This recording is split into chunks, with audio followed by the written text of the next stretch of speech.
Nakagawa na ba kayo ng kalabasa recipe na katulad nito?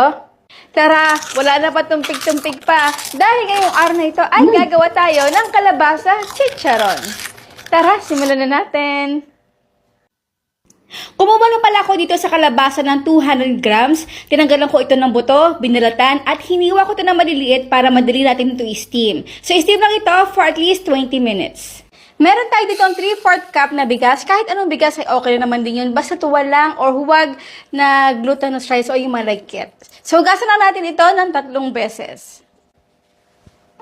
Nag-PTA meeting ako, kaya ganito suot ko. Ayan, nagluto na yung ating kanin. So, wawag-wag lang natin ito. Para madali na tayo maglagay mamaya. Pero this time, ay gagamit na tayo dito ng ating blender para mas mapadali yung ating trabaho. So, ito nga pala yung in-steam nating kalabasa.